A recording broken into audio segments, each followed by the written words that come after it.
Nah, malam ini teman-teman kita bersama-sama akan belajar tentang esensi dari cinta sejati yang tulus, yang dapat menjadi persembahan atau hadiah terindah untuk siapapun yang menerimanya.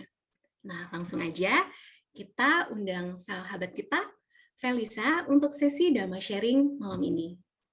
Felisa, are you ready? Yes. Okay, the time Hello. is yours. Thank you, Desi. Hello, everyone. Welcome back to LB Dharma Sharing. Ini banyak teman-teman yang aku belum kenal juga ya, tadi sempat lihat-lihat. Really glad to see you. Nanti selesai sesi ini akan ada discussion and semoga kita bisa kenalan juga di situ ya. Dan setuju banget yang tadi Desi bilang, salah satu advantage dari Little Born ini adalah, dan memang kita menginisiasi Little Born ini untuk bisa jadi komunitas spiritual yang saling dukung dan bisa terbuka dan nggak judge satu sama lain, tapi saling mengerti kemanusiaan kita dan dengan toleransi, pemahaman, dan kesaling pengertian begitu ya.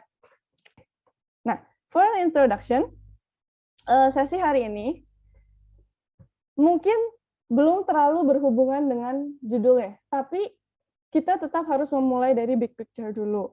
Jadi at the end of the session, maybe you will be even more confused than before. But that's okay, because oftentimes it's not about finding the right answers, but it's about asking the right questions. Nah, jadi, oke, without further ado, ayo kita mulai ya. Jadi, judul sharing bulan ini, dan sepertinya akan ada sharing ke depannya, mungkin 2 atau 3 gitu. Judulnya adalah Redefining True Love on Romance and Relationship. Nah, kenapa kita mengangkat topik ini? Nah, sebenarnya yang terakhir kali itu sharing yang Two Bad Bricks itu kan, we thought it was the last part of the sharing from the book, right? Buku Cacing dan Kotoran Kesayangannya. Tapi sebenarnya ada satu chapter yang kita belum bahas, yaitu tentang love and commitment kalau di buku itu. Nah, tadinya we decided not to bring it up, but now ya kita decide ya udah we bring it up. Nah, sorry, I think I put the wrong slide here. Jadi tujuannya bukan ini. Tapi as you have read in the WhatsApp broadcast, later I'll fix this one. As you have read in the WhatsApp broadcast, basically kita itu sering sekali menggunakan kata love. Nah, tapi sebenarnya what are we saying gitu? When we say love, what are we actually meaning, right? Nah, so Charles Bukowski, a poet, said that love is a word used too much and too soon, ya kan? Kita bahkan nggak mengerti artinya, tapi kita asal ngomong gitu. We throw the word around so mindlessly. Love is too big of a word, too honorable, too dignified to be treated that way. Jadi maksudnya, don't throw it around like that lah, gitu. Honor our humanity, honor our heart. Nah, terus juga, often we claim to love another, ya kan? Tapi sebenarnya apa sih yang kita bilang kita cintai itu? I love them, I love you. What is this I and what is this you? And also, oftentimes when we say we love something, what we are actually doing is trying to escape our own suffering, trying to find the easy way out, gitu.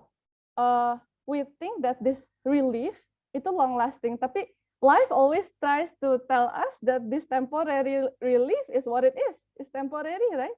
Just like being drunk. Being in love feels like being drunk, right? For example. Later on, we will discuss juga being in love itu apa. Nah, tapi basically when we are drunk, kita seperti escape from reality for a bit, and then after that reality catches up again, right?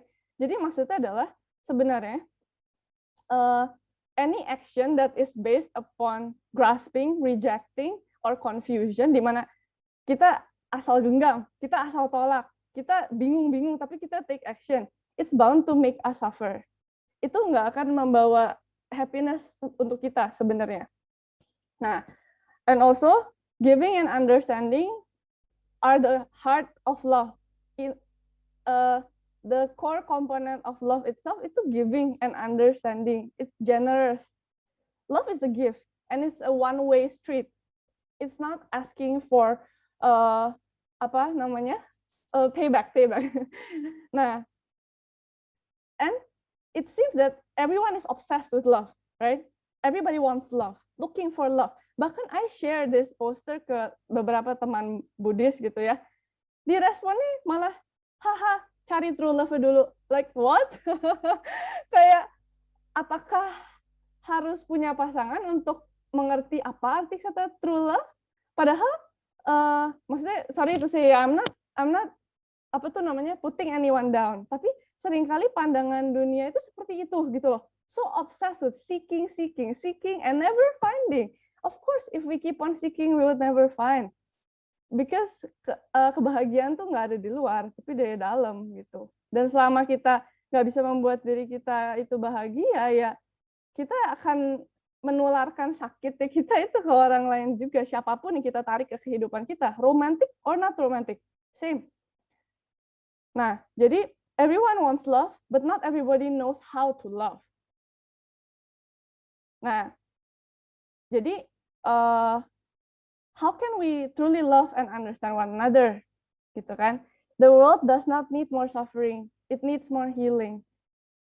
Nah, jadi di dalam sesi ini dan ke depannya kita akan belajar untuk lebih menelik ke dalam apa ego kita, apa insecurities kita, kenapa we tend to feel empty and there is a hole that needs to be filled, and why do we think that someone else other than ourselves can fix that hole?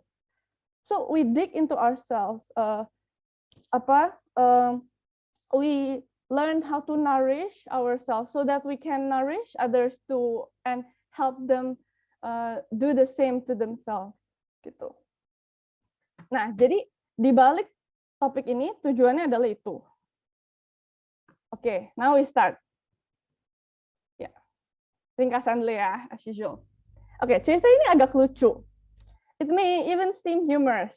Ayo, kita baca bareng-bareng. And this is a true story from Ajahn Brahm's experience.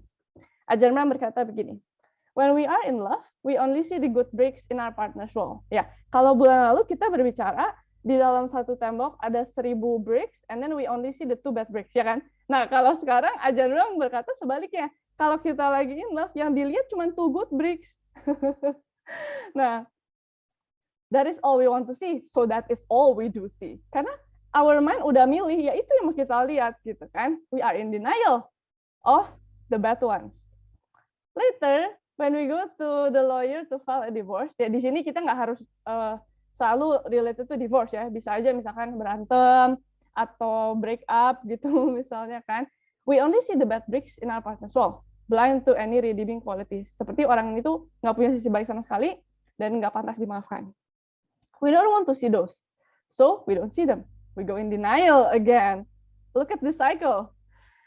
And then, why is it that romance happens in darkly lit nightclub? Ini aku kasih tanda kurung. Ini my own words ya. Kalau yang lain Ajahn Brahm. Jadi romance happens easier in darkly lit nightclub gitu maksudnya. Kan nggak selalu di dalam klub terjadi juga romance kan maksudnya gitu. Nah anyway, intimate candlelight dinner or at night under the moonlight. Nah intinya apa? Intinya maksudnya Ajahn Brahm ini tempat-tempat ini apa kesamaannya? Gelap, benar nggak? Remang-remang, oke?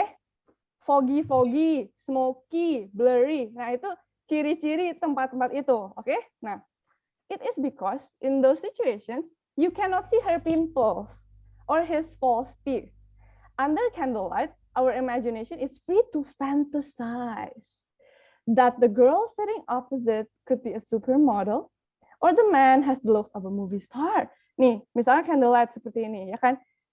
Kenapa menjadi intimate gitu kan? Karena kan yang lainnya gelap nih. Terus yang nyala cuma di ya katakanlah ini my face gitu. Cuman nyalanya di sini kan. Jadi maksudnya attention kita tuh fokus ke satu wajah orang itu gitu kan. Tapi kan yang namanya juga dimly lit ya. It's uneven lighting.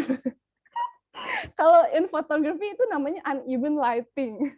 Jadi namanya juga uneven lighting. Jelas ada bagian yang terlihat lebih jelas dibanding yang lain. Ada yang tidak terlihat sama sekali gitu. ada yang terlihat tapi samar-samar begitu kan. Nah, terus Ajahn Brahm berkata, we love to fantasize, and we fantasize love. At least we should know what we're doing. That's what he said. Nah, ini keyword banget. We love to fantasize and we fantasize love. At least we should know what we're doing. Kalau kita belum bisa stop fantasize, palingnya kita harus aware nih, kita tuh lagi fantasize. Nah, tapi kata fantasize itu sendiri, nanti kita dik bareng ya. Seru kok ini. Nah, terus beliau berkata begini, monks are not into candlelit romance. They are into turning up the candles on reality. If you want to dream, don't visit a monastery. Beliau berkata sedikit menyindir gitu ya. Nah, tapi tunggu dulu, ini deep banget. Nah, jadi intinya ceritanya suatu hari di dalam mobil gitu ada 4 monk. Yang satu, bener kan ya 4? Ya, pokoknya the driver is sitting next to Ajahn Chah. Ajahn Chah duduk paling depan. Ya benar-benar. Di belakang ada 3 monk. Salah satunya Ajahn Brahm. Nah, terus salah satunya ini a new monk dari LA. Terus suatu saat, pokoknya tiba-tiba Ajahn Chah minta ditranslate gitu. Ajahn Chah bilang, you are thinking about your girlfriend back in LA. So he could read the young monk's mind, gitu. Ini bukan hal yang mitos ya. Seseorang kalau sudah sangat deep into meditation dan mereka benar-benar memahami kondisi mind and body-nya sendiri, nama rupanya sendiri, the existential makeup, itu menjadi lebih peka juga ke nama rupa orang lain. Seperti ini contoh simpel aja kalau dari kesadaran badan ya. Misalnya begini. Misalnya kita sudah sangat sadar sifat sensasi kemarahan itu panas, apa-apa bikin badan bergetar, otot itu constrict dan lain-lain. Kalau kita udah mencapai tahapan-tahapan meditatif tertentu, kita bisa merasa sensasi itu juga di tubuh orang lain. It's actually scientific, so it's not surprising. This is not a joke and this is not a myth. Nah, jadi intinya Ajahn Chah tuh tahu gitu. Nah, terus Nah, udah gitu, ternyata Ajahn Chah akurat kan, bener kan? Lalu udah yang mau shock gitu. Terus udah gitu Ajahn Chah bilang, don't worry, we can fix that. Next time you write to her, ask her to send you something personal, something intimately connected to her, which you can bring out whenever you miss her and remind you of her. Terus the young monk surprise kan, ini sama Nera kayaknya ini, novice makanya disebutnya. Is that allowable for a monk? Gitu. Lalu Ajahn Chah berkata, sure. Perhaps monks understand romance after all. Nah, lalu Ajahn Chah minta ditranslate lagi ke another monk. Lalu the translator monk sampai ketawa gitu. Beliau kayak bingung gimana cara translate to the young monk who's missing the girlfriend in LA. Ajahn Chah akhirnya ditranslate ya. Lalu beliau berkata, Ajahn Chah says you should ask her to send you a bottle of her shit. Then whenever you miss her, you can bring out the bottle and open it. Well, it is something personal. And when we express our love for our partner, don't we say we love everything about them? All of me loves all of you, right? Well, this shit, ini kata-kata exact dari bukunya ya. This shit, ini adalah produksi nama rupa makhluk itu kan. So if we say we love them, then why are we cringing? Oh, why? Right? Jadi ini skakmat banget pertanyaannya. Do we say we love everything about them? The same advice would be given to a nun missing her boyfriend. As I said, if you want the fantasy of romance, steer clear of our monastery. Okay, now let's move on. What is actually inside this story sebenarnya? This story is very cryptic sebenarnya. Bisa dibedah tuh banyak banget ya. Dan apparently we cannot finish hari ini pastinya karena banyak sekali aspeknya. So we'll start with the first contemplation dulu aja ya. First, what is romance. Dan itu judul chapternya tadi ya, judul chapternya itu romance. What is actually romance? We use the word every single time. Dan dari kita kecil juga kita mungkin udah dreaming of romance. Right? Nah, nanti juga kita akan discuss itu. Tapi have we actually tahu definisi romance apa? Jujur ya, bahkan hari ini itu hari pertama aku Google di dictionary define *2 romance. Before that, aku simply assume gitu. Ya romance ya begitulah cinta-cintaan lah gitu kan. Nah, makanya aku senang juga sih kalau misalkan Dhamma sharing itu it pushes me out of my own ignorance yang bahkan I sebelumnya nggak sadar bahwa I had been ignorant on that too gitu. Nah, jadi what is actually romance? Nah, ini juga kita bisa contoh pola logika Sang Buddha ya dari The Four Truths of the Noble Ones. Kan yang pertama life is dukkha, lalu ada sebab dari dukkha, ada akhir dari dukkha, ada caranya untuk mengakhiri dukkha gitu kan. Kalau diformulasikan sebagai pertanyaan, itu kan jadi sebenarnya what is dukkha? What is the source of dukkha? What is the ending of dukkha? How to end dukkha? Gitu kan. Nah, itu tuh pola logika yang bagus banget. Intinya tuh problemnya apa, tuh solusinya apa, dan cara eksekusi solusinya bagaimana. Nah, oke, sekarang kita contoh lah teladan kita, Guru Agung Sang Buddha gitu kan. Jadi kita mulai, sebenarnya what is romance? Kita mulai dulu dari definisi. Nah, ini definisi ya duniawi lah ya. Ini dari Oxford Languages. Aku collect dari beberapa dictionaries. Nanti we will see kenapa I collected from different sources, karena I want us together untuk melihat pattern definisinya ini apa. Dan kenapa sesuai sekali untuk jadi judul cerita yang tadi. Kenapa dipakai oleh Ajahn Brahm untuk dijadikan judul itu. Gitu. Oke, kita baca bareng-bareng ya. Pertama, a feeling of romance and mystery. Ada mystery, makanya ada fantasy, right? Associated with love. Kedua, an exciting, enjoyable love affair, especially that is not serious or long-lasting. Kayak summer romance, tuh. Contoh kalimat, oh ya ini sebagai noun ya. Nanti ada lagi tentang verb, sebagai verb. Lalu, a quality of feeling of mystery lagi, ya. Excitement and remoteness from everyday life. Escape from reality. It's surprising, right? Even pas I found this definition, I was like, oh, baru tahu juga. Nah, oke, next ya. Lagi ini ada lagi, ini beda lagi source-nya. Ini Collins Dictionary sama Oxford Learners. Nah, an exciting, usually short relationship between two people who are in love with each other. Oh ya, by the way, romance itu meskipun tadi aku taruh foto heterosexual couple, tapi of course we are talking here about all inclusive genders ya. Tapi because I'm not very well informed of the current genders yang diakuin tuh apa aja, jadi I nggak berani untuk state satu-satu, soalnya takutnya ada yang missing out. Tapi in general we are talking about romance for all human species lah, intinya gitu, all inclusive, okay, all inclusive. We are not excluding anyone. Makanya di sini sebut juga two people, nggak harus man and woman, okay, nggak harus man and woman. Nah, love or the feeling of being in love, okay, this is a bit different. So they equate romance with love, kasih, ya, cinta, or the feeling of being in love. A feeling of excitement and adventure. Oh, we have a new word here, adventure. Especially connected to a particular place or activity. Excitement, kan?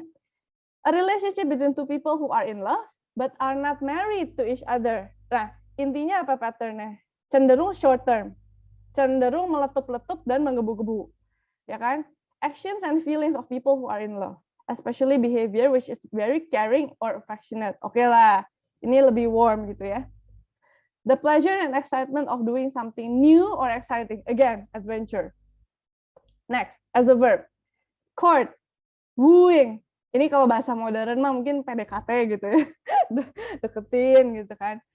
Seek the attention or patronage of someone, especially by use of flattery. Flattery ini kayak something like gombal or like flirty gitulah ya. Engage in a love affair. Another term for romanticize. So what is romanticize? Deal with or describe in an idealized or unrealistic fashion, making something seem better or more appealing than it really is.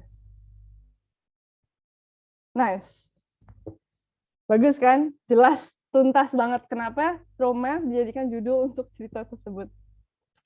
Semuanya jelas banget, excitement, menggebu-gebu, tidak jelas, blurry-blurry, tapi oke, take a leap, full of energy, tapi energi yang meledaknya cepat, di endingnya cepat juga, seperti itu ya. Dari definisi-definisi tersebut, kebanyakan patternnya kan seperti itu ya. Nah, sekarang gini, keeping those definitions at the back of our mind, now let us look deeper again, okay, into the story. Ayo, kita gali lagi cerita itu. And how relatable that story is to us, to all of us. Pertama, mari kita renungkan kembali our dualistic point of view. Selama kita masih bernafas, selama kita masih menginjakkan kaki di atas muka bumi, semuanya itu dualistik, ya. Ada laki-laki, ada perempuan, ada terang, ada gelap, ada tinggi, ada pendek, dan seterusnya, gemuk, kurus, besar, kecil, semua opposite ends of the spectrum. Nah, so manusia itu punya tendensi untuk bias yang luar biasa ya. Untuk constantly switching between two ends of the spectrum ini very ciri samsara tuh sebenarnya seperti itu. Dan ini attitude yang termanifestasi dari sikap batin tersebut gitu. Dimana kalau ada sesuatu yang kita cenderungnya gini ya, kalau bicara secara dharma, kalau kita merasakan sensasi atau wedana, perasaan wedana yang positif, yang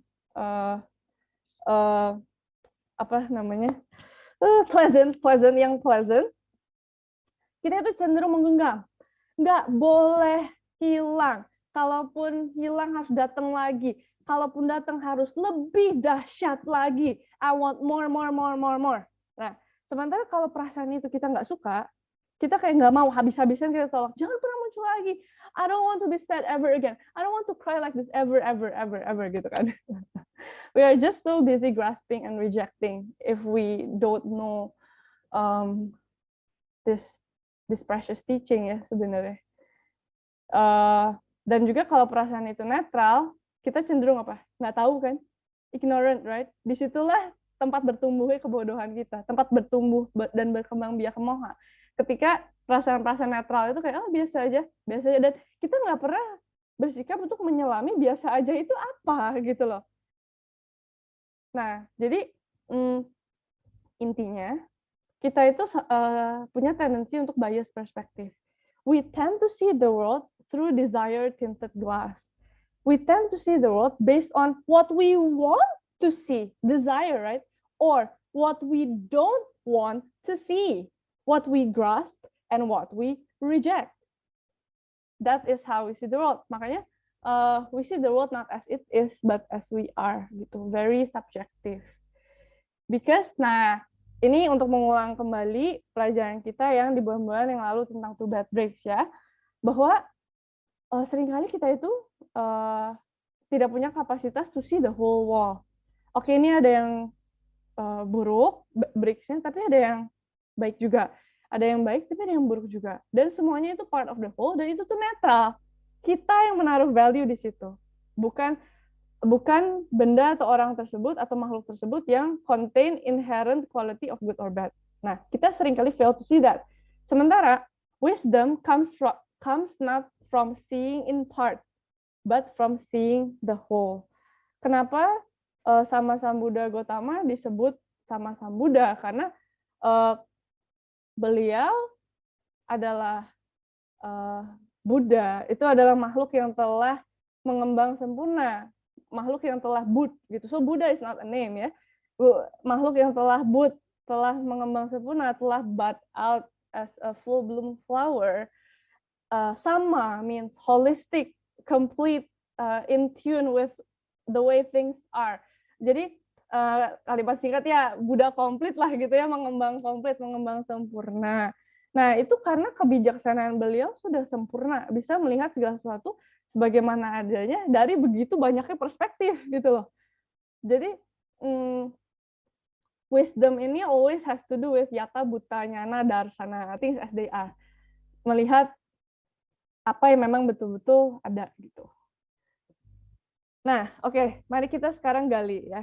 Nah, hari ini nggak akan terlalu technical.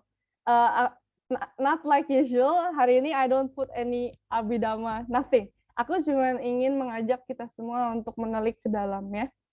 Nah, pertama, kata-kata Ajahn Brahm, romance happens in dark places. Dark places, ya. Ini bisa diartikan dua cara. Pertama, literal. Oke, tempat as in physical place, ya. Bahwa ada beberapa tempat dan kondisi yang memang lebih kondusif untuk proliferasi atau pengembangbiakan delusi dibanding tempat-tempat yang lain. Di mana Ajahn Brahm ngasih contoh candlelight dinner, night clubs gitu kan ya. Intinya tempat-tempat ini mendukung aspirasi orang-orang untuk escape from reality that is not grounded in truth. And of course, secara natural, these kinds of places attract many deluded hearts. Of course, we all have our own delusion, otherwise we wouldn't be here in the first place. Tapi manifestasi delusi setiap orang itu beda-beda, degree and intensity-nya pun berbeda-beda. Makanya nggak semua orang attracted juga ya untuk kayak oh ya, tonight I'm also going to be a little bit more blunt ya, bukan untuk offend atau apa, tapi for the clarity of example gitu. Jadi misalnya gini, nggak semua orang itu, karena Ajahn Brahm mention night club ya, nggak semua orang itu attracted untuk oke, kalau lonely, mau ke club lah biar bisa kiss random strangers gitu, just to prove that I'm attractive. And why am I saying this? Because I know people who are actually like that, just to prove that they are still attractive. Ya, bahkan ada seseorang pernah bilang sama aku, chasing women is fun. Dan katanya ada dua cara, catch and keep sama catch and release. Jangan intention awalnya aja udah very egois ya, karena pengen tahu gitu kan.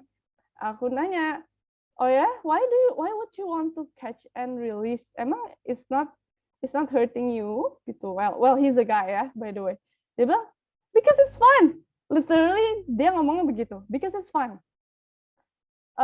Yeah, of course I know why it's fun for him, because it boost his ego, kayak oh gue cowok atraktif, gue nongkrong di club satu malam aja gue bisa dapet cewek gitu kan sih, langsung get her number. Dan bahkan aku tahu juga beberapa orang yang jadian ya, apa tuh namanya, hasil dari taruhan. Jadi taruhan sama teman-temannya siapa yang bisa get her number, and then he got it, terus jatuh cinta. Tapi at the end of the day sampai ceweknya, well I have to admit memang beberapa maksudnya kadang kita mikir mungkin kenapa perempuan itu mau gitu ya, tapi mungkin ada sesuatu dari rasa kekurangannya itu yang ditutup gitu loh, ada vulnerability yang ketutup oleh laki-laki itu, dan akhirnya ya kalau perempuan biasa perasaannya kan lebih halus biasanya, I'm saying biasanya, I'm not saying all. Nah apparently this person akhirnya say I love you to this guy, and guess what, the guy never said I love you, and he told me, he said gue nggak pernah reply loh. Ya itulah yang terjadi kan, maksudnya people go to the night clubs and places like this tuh for all sorts of different reasons gitu. Ya kalau misalkan buat party, as in like misalkan apa tuh namanya, after party, wedding atau apa seperti itu ya, lain cerita. Tapi in general we are talking here about why people initiate to go there because of unsettled inner conflicts, like insecure, maybe they feel lonely, they need to feel stimulations from other people in the room, and then they feel sad. Terus kan kalau di club ini kalau aku dulu suka bercanda with my friends ya, aku suka bilang gini, dari zaman high school ya, nggak tahu ya mungkin gimana ya, mungkin memang aku punya tendensi tuh memang nggak suka sama hal-hal yang bising, and kalau menurut aku pointless, especially related with health, itu I'm genuinely not attracted. Tapi I'm not saying it's inherently good or bad ya, tapi like when I was in school, I suka bercanda gitu sama my friends yang suka clubbing, dan lumayan suka pamer sih, kayak last weekend I kissed this guy apa segala macam gitu from other schools. Ya kadang aku tanya aja gitu, sebenarnya ya orang tuh kalau di klub tuh ngapain sih? Denger nggak bisa, lihat susah. Jadi bahasanya cuma body language ya.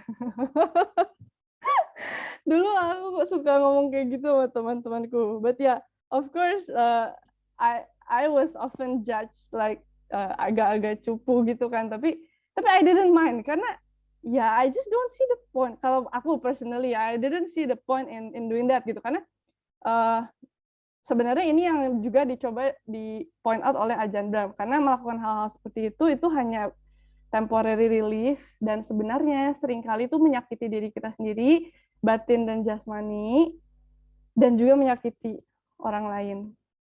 Seperti itu. Ya kalau secara fisik jelas saya ngehirup rokok, mungkin juga kurang higienis, dan juga membahayakan diri kita, taken advantage by other people, dikasih narkoba misalnya, atau dimasukin apa ke tas kita, atau ya amit-amit misalnya kalau perempuan di sexually abuse. Dan ini juga aku tahu persis ya, I know for sure. Even aku tahu kok beberapa orang yang mindlessly kayak bisa kayak engage in sexual activities ketika mereka tuh nggak sadar. Jadi pas bangun tidur baru kayak oh my god I'm here gitu. Dan itu tuh awal-awalnya aku tahu betul ya mereka pergi ke situasi seperti itu tuh dengan excitement gitu, oh seru-seru gitu ya. Tapi setelah selesai itu efeknya itu bisa berbulan-bulan, bertahun-tahun. Ya aduh waktu itu ya, malam itu ya, apa segala macam. Sebenarnya aku kalau bisa repeat sih aku nggak akan lakukan itu. Atau ngerti nggak sih, maksudnya efek meskipun oke lah short term pleasure ya. Tapi efek negatifnya itu loh, well, do you think it's worth it? Gitu loh, berbulan-bulan, bertahun-tahun, regret, mungkin juga benci sama orang lain, seperti itulah. Itu sebenarnya, they are all actions based on this delusion proliferation. It's actually really sad. So, figuratively, ya, delusion. Jadi, dark places ini refer to delusion of the mind. Even darker than these places that Ajahn Brahm mentioned is our own delusion of the mind. It's our mind that is dark. Our mind that is foggy, smoky, blurry, penuh dengan kebingungan. Therefore, in this situation, of course, it allows fantasy and ideals to roam free. Ya kan? Karena kita menolak kebenaran dan kita menolak untuk melihat kebenaran, dan we prefer ignorance. Udahlah, tutup mata aja, udah, easy way out, gitu, cepetan, gitu kan. So delusion is the real darkness. We want solutions, but we don't want to go to the root. Jadi ibaratnya kita itu cuman gunting-gunting leaf, tapi rootsnya dibiarin mengakar ke tanah yang udah sangat luas itu. So yes, ingat lagi kata-kata Ajahn Brahm ya, we love to fantasize and we fantasize love. At least we should know what we are doing. Nah, lanjut lagi. Nah, ini kita analyze satu-satu, ini belum ada jawabannya sebenarnya. Ini cuma membantu kita untuk lihat dulu dari kehidupan kita, dari pengalaman kita, dari observasi kita, bener nggak nih? Ayo, kita ehipasi kok. Nah, kedua, monks are not into candlelit romance. Candlelit romance di sini tuh bukan hanya satu objek, candlelight dinner, bukan ya. Bukannya Ajahn Brahm have anything against candlelight dinner, bukan. Ini adalah sebagai simbol. Ya, bahwa monks di sini adalah sebagai representasi Buddha, Dharma, dan Sangha, Tiratana. Bahwa Dharma itu diajarkan to wipe out the darkness of delusion and all its derivatives. Ya, segala perkembangbiakannya, ignorance, ya, acuh tak acuh gitu, salah mengerti, misknowledge, confusion, wiping out the darkness of delusion with the light of wisdom. Kayak foto monk ini lagi light up the candle, ini di Bodhana, di Nepal. Pasti tahu ya, ada monumen yang ada mata Buddha itu.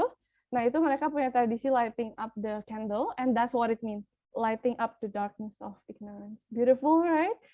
Beautiful banget. So only the light of wisdom can penetrate the true nature of reality. Dan kita juga udah belajar berkali-kali ya bahwa karakteristik dari delusi adalah membuat kita tergila-gila terhadap khayalannya sendiri. Sorry, kok kita sih?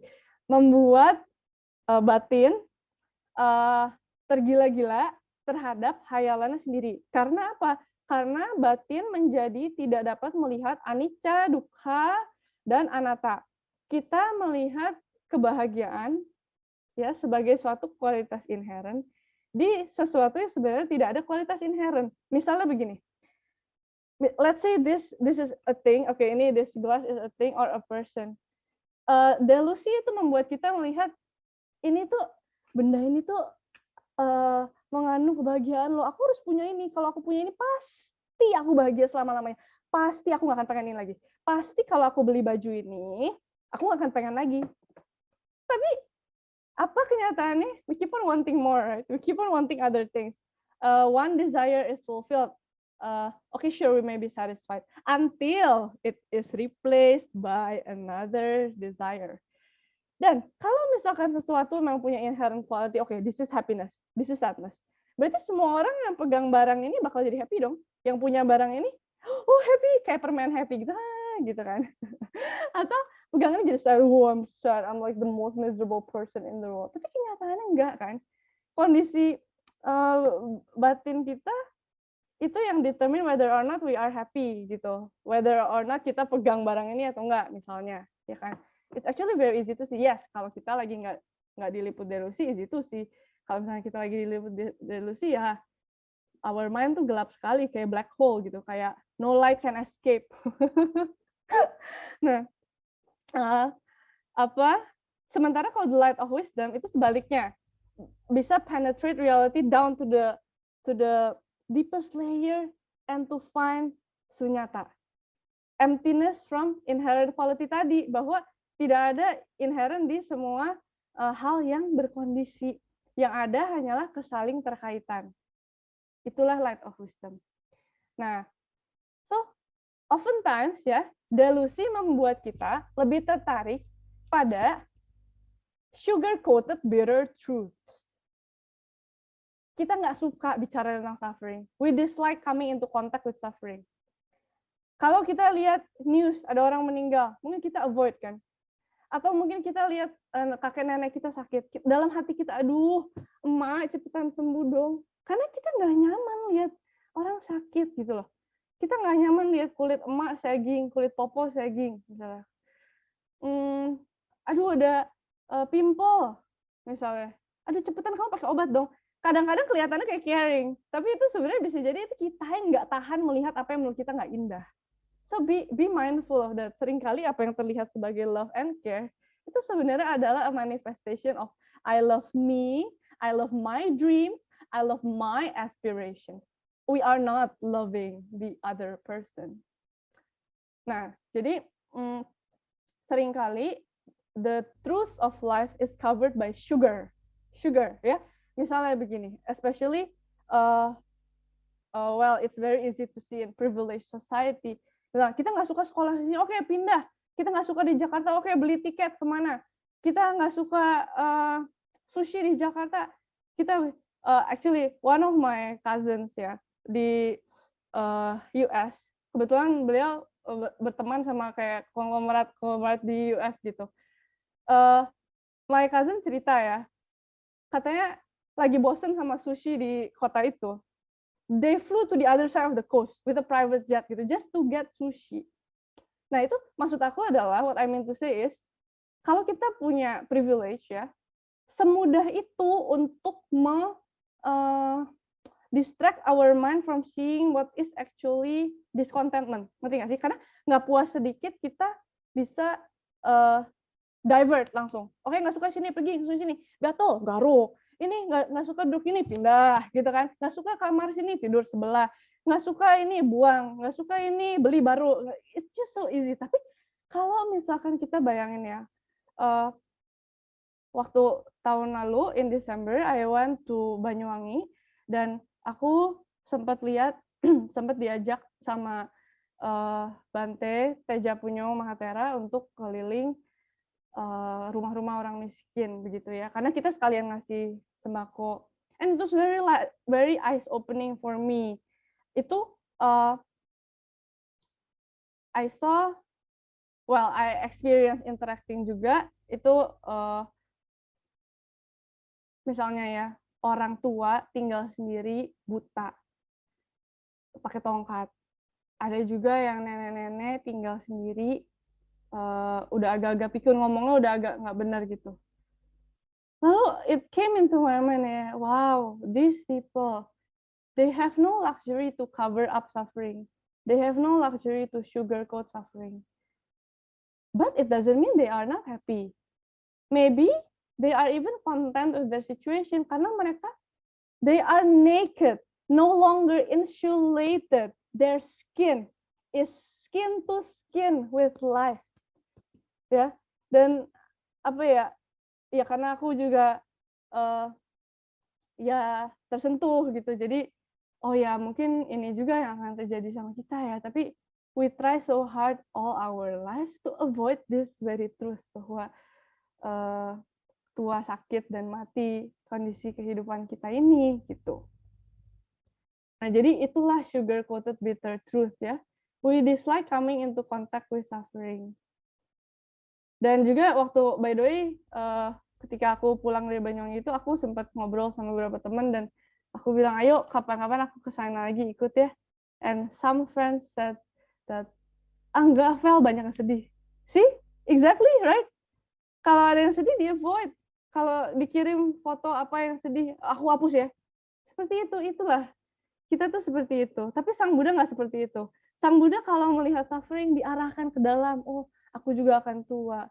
Oh, aku juga akan sakit. Oh, aku juga akan meninggal. Makanya beliau menjadi fully awakened. Karena beliau sangat direct dan berani melihat realitas bagaimana adanya. There is no spiritual path without the realization of pain. Every spiritual journey begins with the realization of dukkha.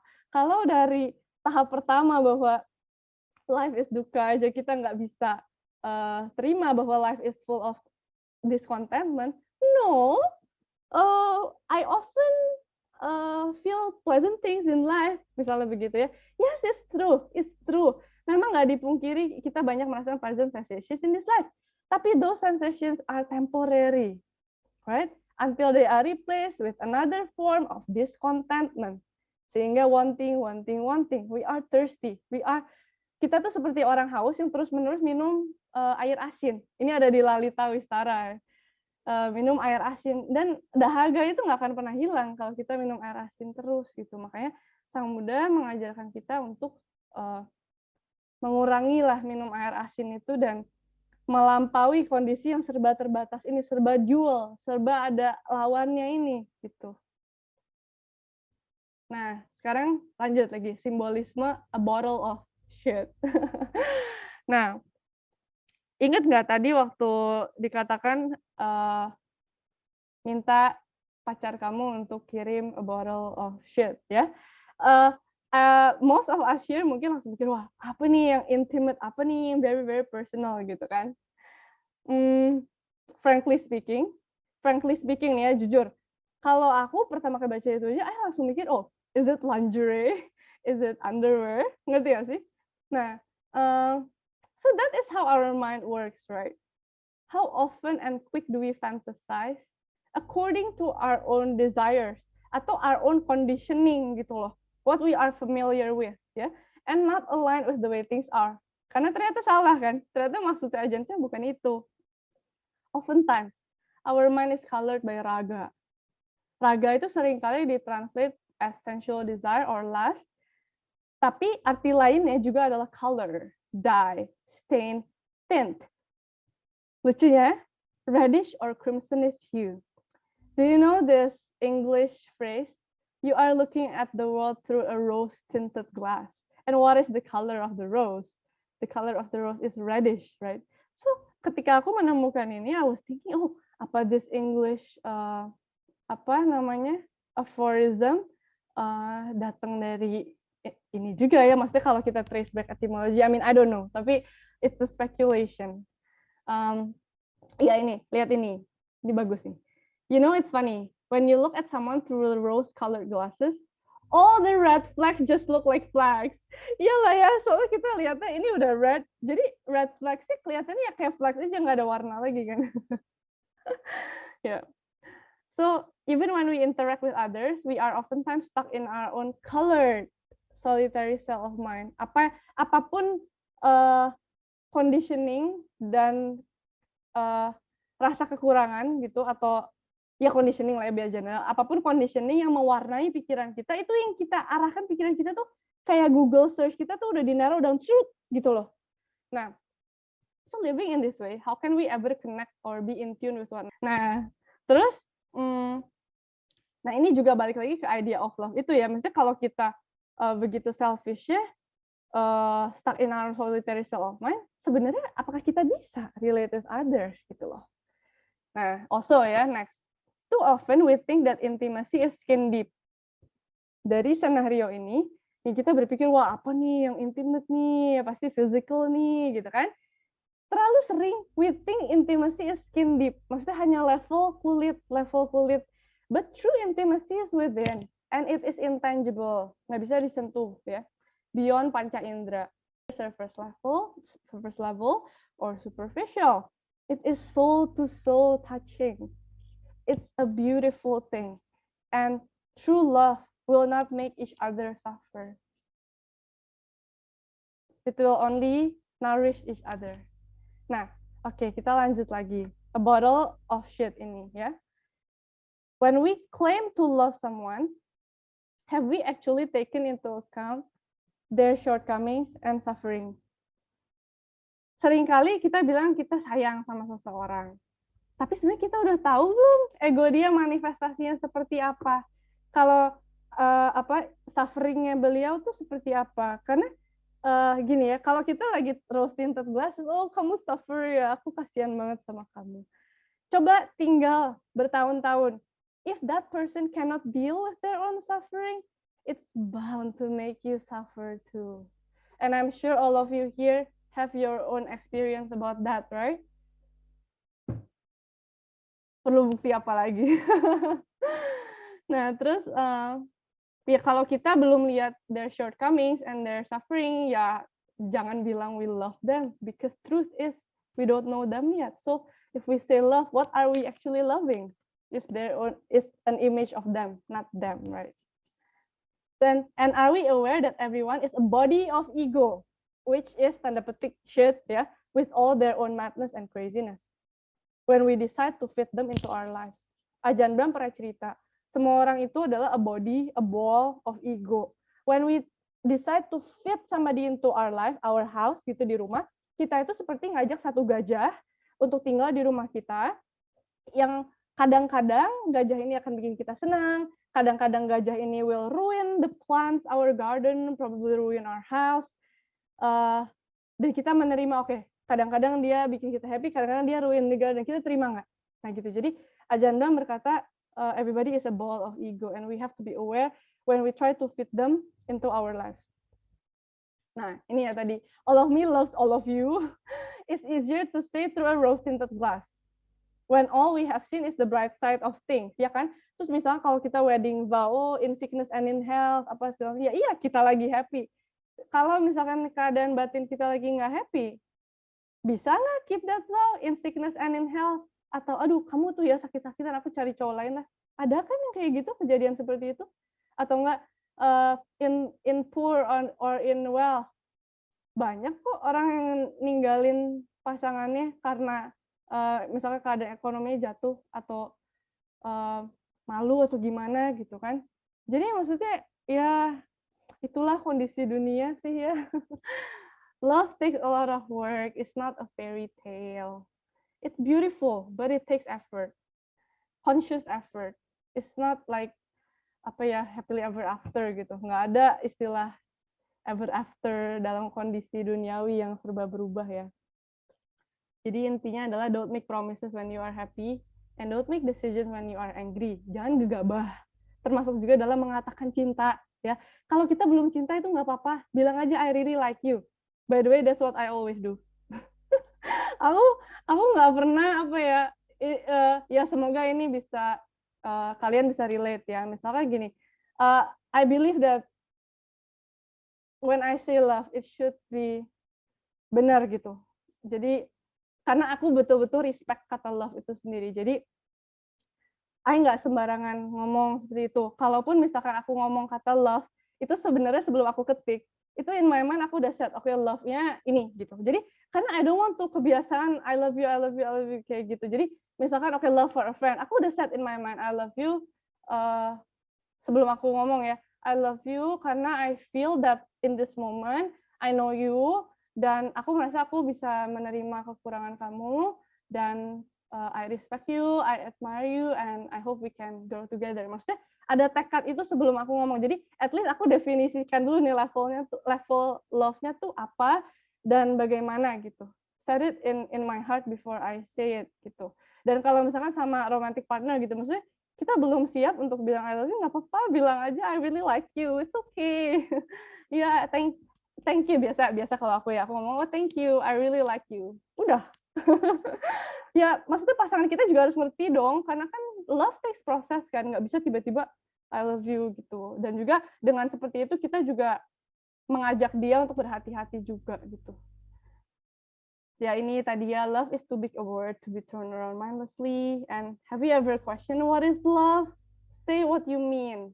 Nah, di sini ada gambar-gambar yang penting ya. Kenapa aku taruh yin and yang? Karena ini adalah komposisi dualisme dunia that makes up a whole.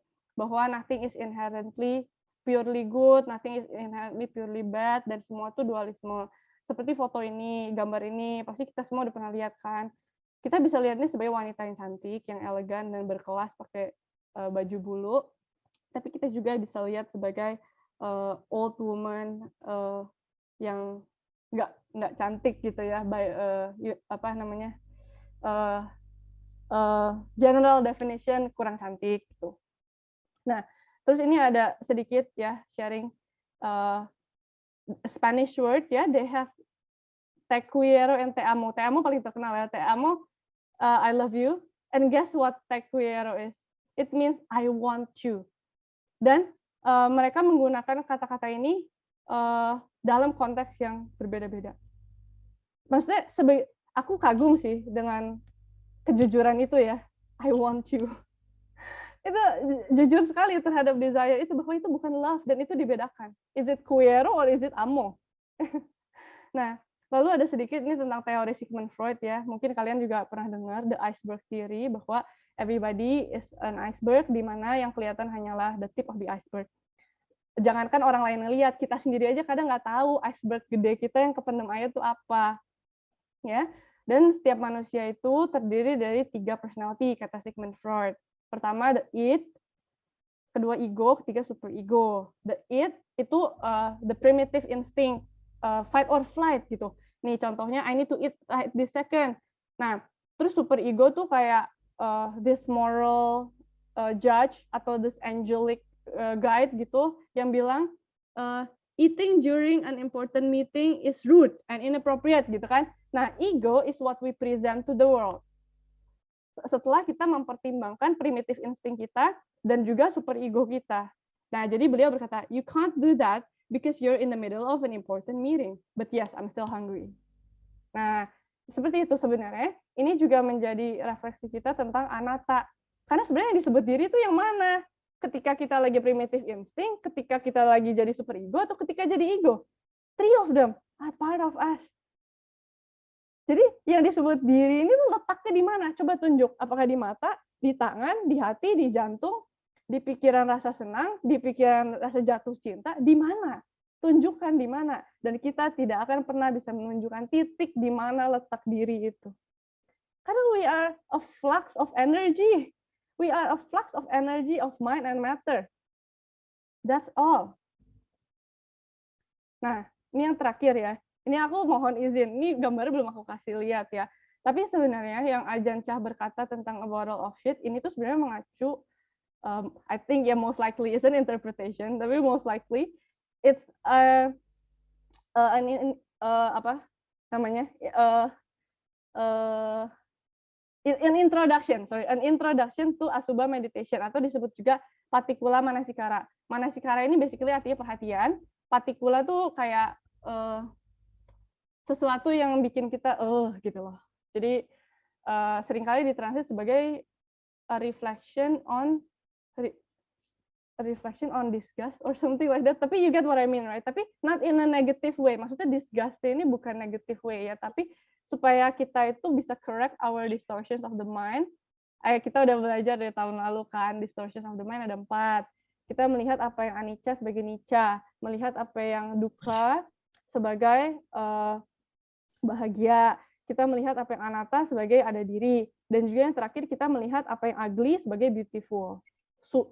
Melihat apa yang, kalau bahasa Palinya, melihat apa yang asubha menjadi subha. Nah, makanya nama meditasi ini disebut asubha, untuk kita melihat what is ugly. Karena seringkali kita kalau melihat, ini specifically tentang tubuh ya, kalau kita melihat tubuh, itu seringkali kita hanya lihat kulit kan, oh ini daging terbungkus kulit, matanya indah, hidungnya mancung, rambutnya apa. Kita tuh lupa bahwa di dalam itu ada otot, daging, lemak, tulang. Ngerti ya? Nah, makanya Sang Buddha develop this method of meditation untuk supaya para monks itu nggak terlalu attached dengan tubuh mereka sendiri, dan juga sensual desire or sexual desire terhadap other human beings or other beings. Nah, jadi melihat realitas bagaimana adanya ya, anicca, dukkha, dan anatta, tilakkhana, and wake up from delusion. Dan melihat bahwa setiap makhluk itu terbuat dari energi yang sama, yaitu nama rupa, mind and matter, dan tidak ada inherent quality of happiness in any being. Ya, karena every being is an impermanent thing. Nah, ini balik lagi ke soal coupling ya. So when two people unite together ya, kita bilang happily ever after, itu jelas sudah faulty logic. Karena one impermanent thing times another impermanent thing, it equals to greater impermanence, right? So where is our logic bahwa impermanence times impermanence equal to permanence? Itu udah faulty banget. Tapi kenapa we believe that so much, right? Karena that habit energy has been passed down to us for eons of generations, baik dari energi tubuh kita yang dari orang tua kita hereditary, dan juga all the lives that came before us. Nah, oke. Nah, ini aku izin dulu ya, karena I mau show, mungkin fotonya agak-agak disgusting sedikit, maybe disturbing. Nah, ini contoh Asubha meditation, misalnya, ini juga bisa jadi death contemplation sebenarnya, ketika tubuh udah meninggal, itu dagingnya rotting, lalu bengkak, start dimakan animals, dan lain-lain sampai akhirnya kering. Nah, ini contoh singkatnya. Ini dari daging yang masih fresh, lalu bloating, sampai mengundang animals, and then tersisa darah-darah kering, and then the dry remains. Nah, ini table ini dibikin oleh Bante Titayanyo. I think it's a very, very good summary, bahwa Sang Buddha mengajarkan kita ada 32 bagian tubuh. Ini tuh tiap bagiannya ada 1, 2, 3, 4, ini ada kelompokannya sendiri lah. Terus ini kan intinya unsur yang padat gitu. Terus cairannya apa aja, darah, keringat, lemak, air mata, dan gila ya, Sang Buddha tuh jenius banget. Sang Buddha itu filosofer iya, spiritualis iya, dokter iya, astronomer iya, biku astronaut, semuanya all in banget ya. Itu guru kita itu, luar biasa. Dan Sang Buddha mengetahui ini semua tuh makrokosmos sampai mikrokosmos itu tanpa teleskop, tanpa mikroskop ya. Itulah the power of the mind. Nah, terus ini ya, unsur-unsur gitu, basically. Nah, remember, Ajahn Chah mentioned a bottle of shit, ya? Tinja, right? Where's tinja? Here. So, tinja is an element of the tubuh. Kalau kita belum keluarin kan, the body is constantly creating tinja sebenarnya kan, karena our body operates on storage. So, memang tubuh kita itu desain untuk storage, jadi nggak bisa running on empty tank gitu. Jadi, tapi ketika kita ada storage, ya tubuh kita berproses memproduksi kencing dan poop dan lain-lainnya. Dan ini adalah realita, maksudnya sebenarnya nggak perlu dijijiin juga ya orang memang ini gitu kan. Tapi seringkali conditioning kita membuat kita jadi jijik dan repulse gitu. But this is the truth. This is the truth. Nah, and of course, monks understand romance gitu kan. Nah, of course monks understand romance. What makes us think that monks don't understand romance? Because they mereka itu memang diajar dan dibimbing sedemikian rupa to understand direct productive force that exists in all of us. This tremendously powerful energy that seems to be the blueprint of all forms of life on earth, yet very few question it. Pernah nggak kita bertanya ke diri kita sendiri, what is this drive that propels us to want to procreate? Kenapa dari kita kecil, kalau misalkan di sekolah ditanya, kamu mimpinya apa? Seringkali orang tuh cuma jawabnya, iya mau get a good job, supaya nanti bisa get a good partner, supaya nanti bisa punya anak-anak yang baik, supaya nanti punya keluarga bahagia. That's it. As if berkeluarga adalah akhir dari segala tujuan perjalanan kita. Ya kan? Nah, which leads nanti kita akan pelajari juga a little bit more about that, but for now, coba kita settle di situ dulu. Nah, padahal this energy, ya, maksudnya kayak gini ya, it's like the whole world couples, misalnya. The whole world couples, the whole world hugs, the whole world kiss, the whole world makes love. But do we ever question, why do people cuddle, why do people kiss, why do people hug, why do we touch at all? Why do anyone ever make love, misalnya? Ya kan? Kita itu seringkali seperti domba gitu ya, yang satu noleh semua, nolah gitu kan. Tanpa bahkan mempertanyakan all these social norms. Why do people get married? Kenapa harus ada sangjit? Kenapa engagement harus berkali-kali, ada personal, ada family, dan kenapa kalau di party harus pakai heels misalnya. Ini semua tuh related. Semua related ke our social construct ini ya. Dan kita jarang sekali mempertanyakan betapa ignorant-nya kita ya. Diberi kesempatan untuk hidup yang begitu berharga, tapi kita menjalankannya hanya seperti zombie. It's like walking asleep, walking with our eyes closed. Padahal misalnya nih, when we talk about sexual energy per se, ya, sexual energy per se, it unites us with all the generations that came before us, biologically, historically, culturally, and most of all, evolutionarily. Itu luar biasa. Kayak misalnya nih contoh simple aja ya. Kita tahu kan di bumi ini ada most of reproduction itu asexual dan sexual, ya kan? Even tanaman pun bereproduksi. Even singular cell organism pun juga bereproduksi gitu kan. Terus kenapa ya ada reproduksi yang di luar, ada yang di dalam, dan kenapa semua embrio kelihatannya sama? Selalu punya ekor, selalu punya mata, misalnya. You know, these kinds of things, itu kelihatannya tuh hanya sekedar apa ya, udahlah asal tahu gitu ya. Tapi sebenarnya ini perenungan eksistensi yang luar biasa gitu, yang we always tend to, udahlah nggak penting, ini mah nggak akan make money misalnya. We just get lost in the routine, and then we forget bahwa we walk with our eyes closed gitu. Nah, jadi Ajahn Chah juga pernah bilang ya, we don't meditate to see heaven, but to end suffering. Nah, makanya beliau juga berkata, if you want fantasy of romance, steer clear of our monastery gitu kan. Nah, ini sebenarnya related karena tujuan dari ajaran Sang Buddha adalah bukan untuk melihat keindahan sebenarnya, tapi bagaimana menanggulangi duka, ketidakpuasan, dan rasa ketidakbercukupan itu sendiri. Nah, tadi kita ngomongin romance ya. Kenapa sekarang kita ngomongin seksual? Because the longing for romance is always driven by our sexual or reproductive energy. Nah, now we move on to the second contemplation, which this time it will be kind of short. Nah, contemplation number 2. Tadi kan kita udah tahu what is romance ya. Nah, sekarang kita tanya ke diri kita sendiri. Why do we engage in romantic relationships? Nah, ayo kita lihat sekali lagi ya.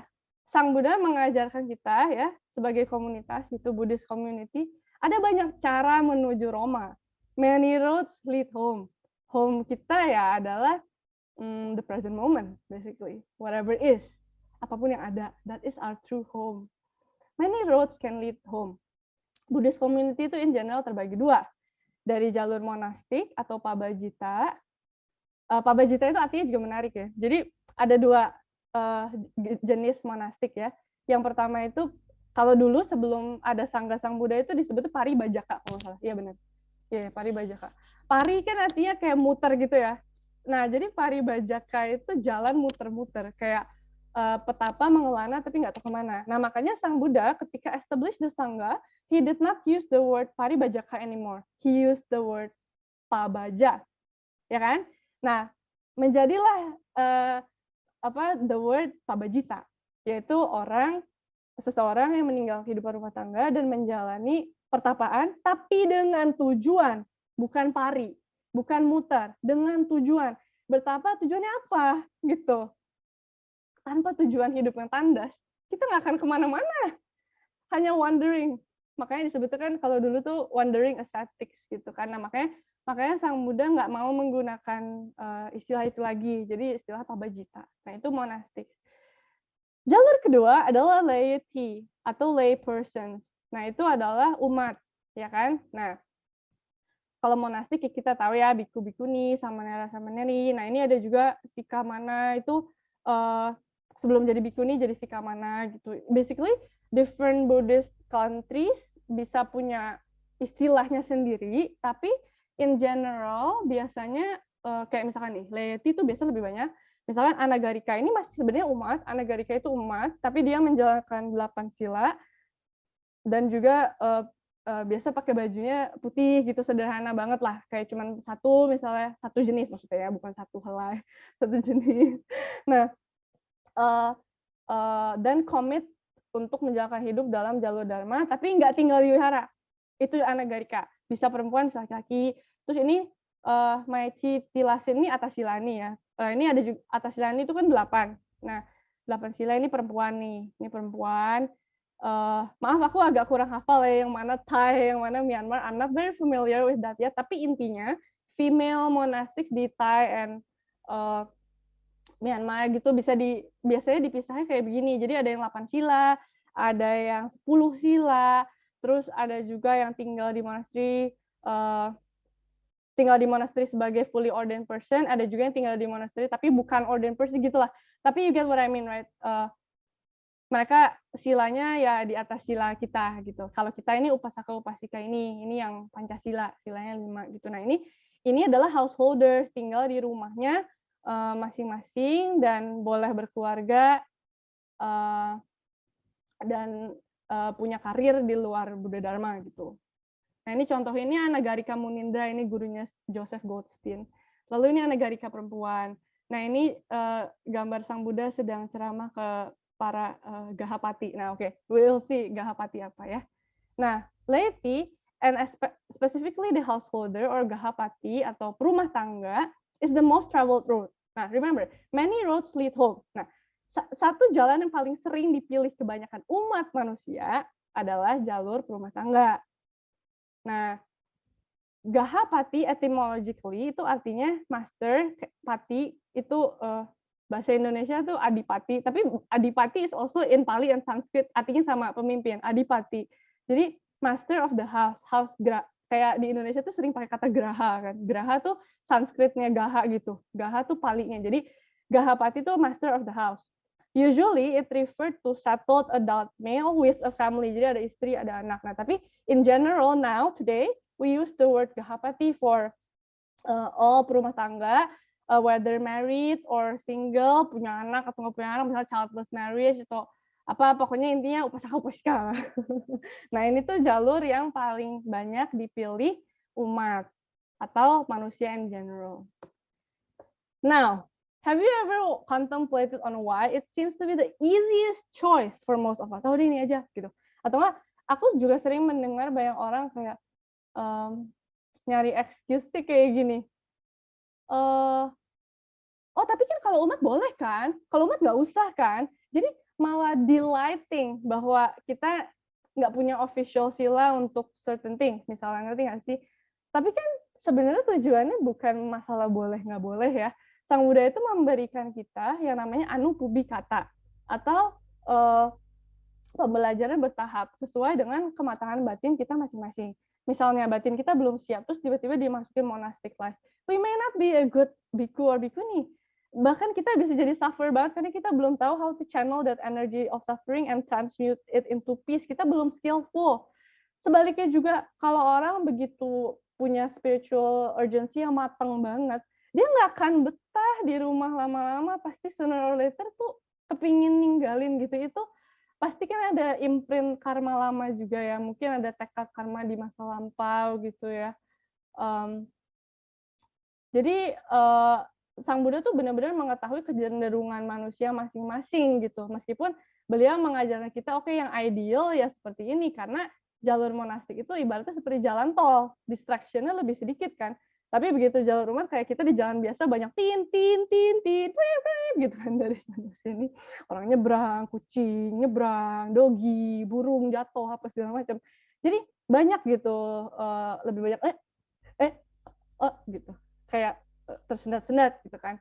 Ya, but then again life is full of choices. Yang penting bagi Sang Buddha adalah kita pilih apa yang sesuai dengan tahapan kita masing-masing, dan we continue to move forward, dan bikin tekad di untuk kedepannya gimana gitu. Yang penting tujuan akhir dari hidup sebagai, ya sebenarnya tujuan hidup pada akhirnya adalah kayak to end suffering, right? To end dukkha, that is the freedom from keserakahan, kebencian, dan juga ketidaktahuan.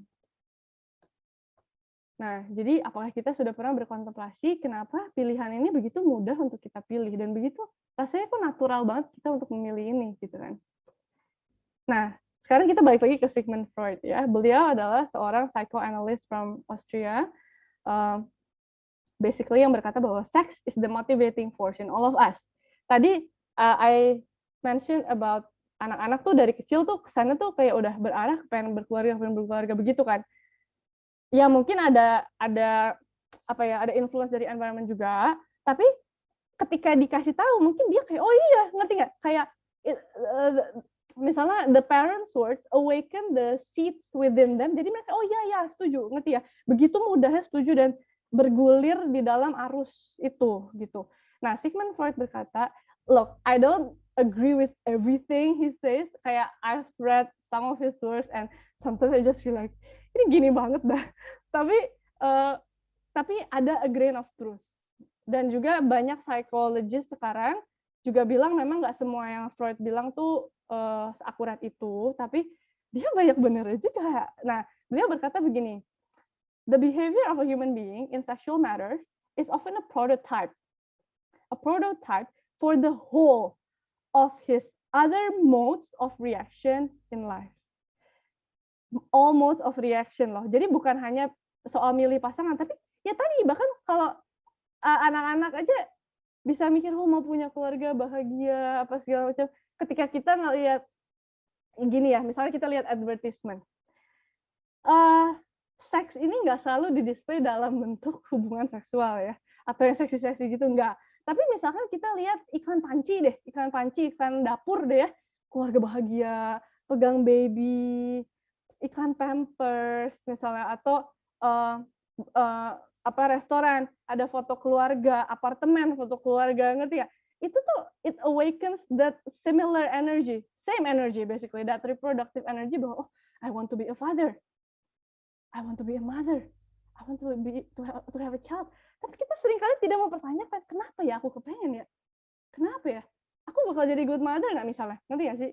Kita jarang sekali refleks seperti itu. Kita hanya terbawa arus tanpa mempertanyakan diri kita sendiri lah.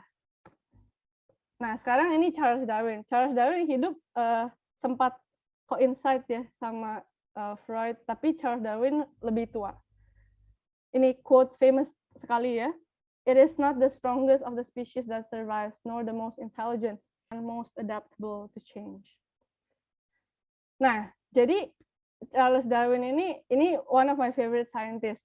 Again, not because I agree with everything he says, tapi kalau Charles Darwin special sih, because I think he's a very nice person, baik, dan juga ahead of his time, berani mengutarakan kebenaran yang dia temukan meskipun dia konflik batin luar biasa. Kayak pergulatan batinnya Charles Darwin di dalam eranya beliau tuh luar biasa, dan we owe a lot to him, especially the scientific field, karena semenjak Charles Darwin mengeluarkan teori beliau tentang ini, survival of the species ini, bahwa semua spesies yang bisa beradaptasi itu akan berkembang biak dan mungkin berubah sesuai dengan environment-nya. Sesimpel itu ya. Beliau sudah membantu banyak sekali new fields that emerge after that.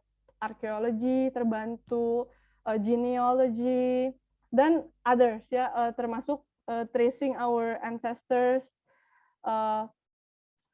distant ancestors maksudku, kayak misalkan Homo habilis atau Homo neanderthal. Nah, seperti itu. Nah, intinya dari semua penemuan Charles Darwin itu sebenarnya awalnya ingin mencari what is the origin of life awalnya. Ketika beliau udah research berpuluh-puluh tahun ya, beliau tidak menemukan. Tapi yang beliau temukan adalah bahwa ini all species yang adapt, dia akan survive. Dan dia akan pass down the strongest trait to the offspring.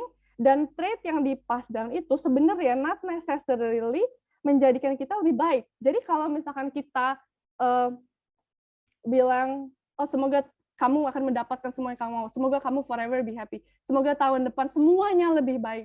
Sebenarnya itu udah sangat amat tidak realistik. Karena bahkan dari tubuh kita sendiri, ini nih, tubuh yang kita warisi nih, our flesh and bones, the thing closest to us yang kita sentuh, kita lihat setiap hari ini bukti nyata. Contoh pertama ya, contoh yang simple, tubuh kita nggak bisa memproduksi vitamin C. Tapi our distant ancestors yang tinggal di pohon, dulu sebenarnya mereka tuh bisa. Tapi long story short, karena our ancestors develop the capacity untuk intinya lebih memilih untuk tinggal di pohon dan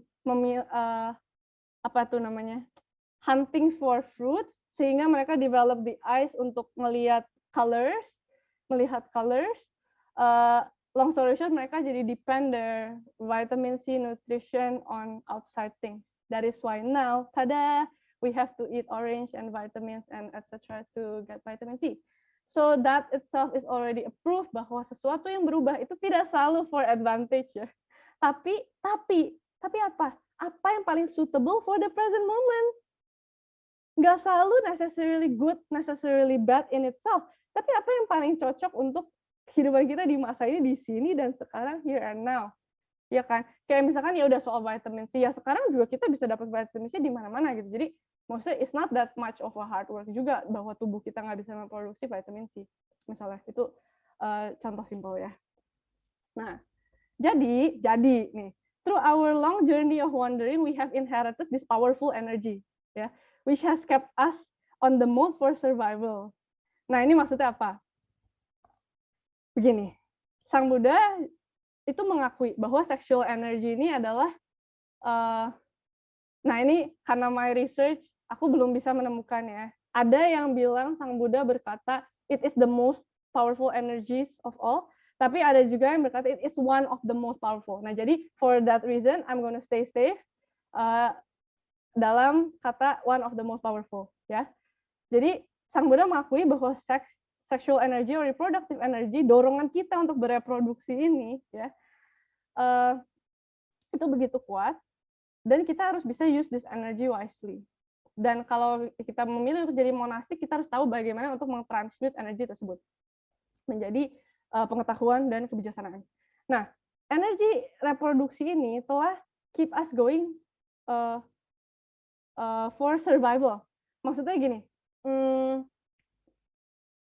ini aku juga pernah baca ya, tulisannya Plato tentang Socrates, karena Socrates itu nggak pernah nulis, tapi muridnya jadi yang nulis. Jadi Plato berkata, kalau menurut Socrates, kenapa kita mau reproduce? Karena we see beauty in ourselves, dan kita itu egois, kita pengen beauty itu pass down ke other creatures. Jadi maksudnya, according to Socrates, procreation adalah bukti ego kita yang kepengen live forever. Bukti bahwa kita itu nggak mau dunia ini go on without us, sehingga kita harus meninggalkan sesuatu yang melanjutkan eksistensi kita. Something like that.